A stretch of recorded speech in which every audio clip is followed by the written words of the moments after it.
We will do well to keep in mind that the rights listed in the United States Bill of Rights, that is to say in the first 10th Amendment of the Constitution, are not the only rights guaranteed by the Constitution. In fact, the original Constitution already contained in itself a number of specific rights. These rights can be found in Article 1, Sections 9 and 10 of the Constitution. For example, Article 1, Section 9 says that the federal government cannot grant titles of nobility, cannot create ex post facto laws, cannot suspend habeas corpus, and cannot pass bills of attainder. And then Article 1, Section 10 that immediately follows it guarantees all the same rights, but against the states. You see, rights are always against someone. So that's why the same set of rights is listed more than once. Section 9 lists rights that are applicable against the federal government. Section 10, the rights that are applicable against the states. So let's look at some of these rights in turn. No titles of nobility is self-explanatory. No ex post facto law means that government cannot criminalize an act after the fact. For example, the government cannot say, okay, political science cannot be studied. It's a crime to study it, and it's applicable retroactive to January 1st.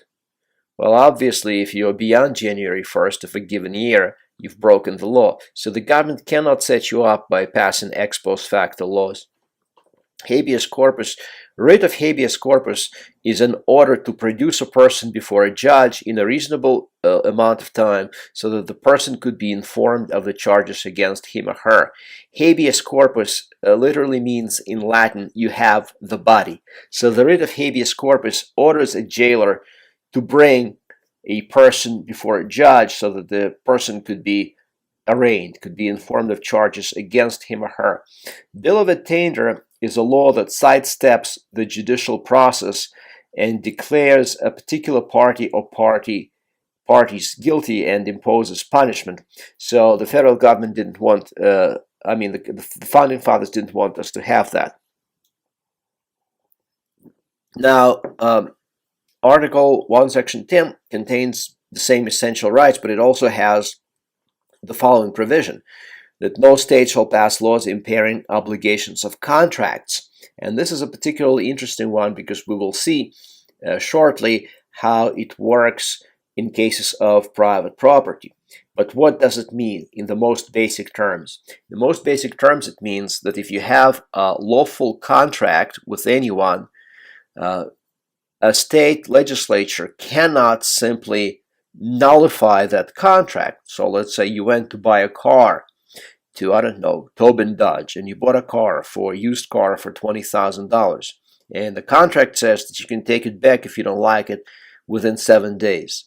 And 9 days pass, you decide you don't like it and you want to return it, and they say, we're not going to take it back because 9 days have already passed. And so you go to state legislature and you say, you know, I have fallen on hard times. I bought this car, but I cannot really pay for it. Can't you please pass a law that nullifies my contract with Tobin Dodge?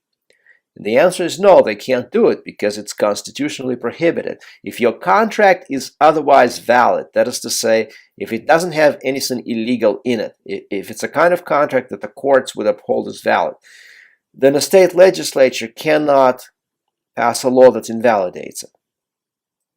And we'll see how it works as we proceed in this class.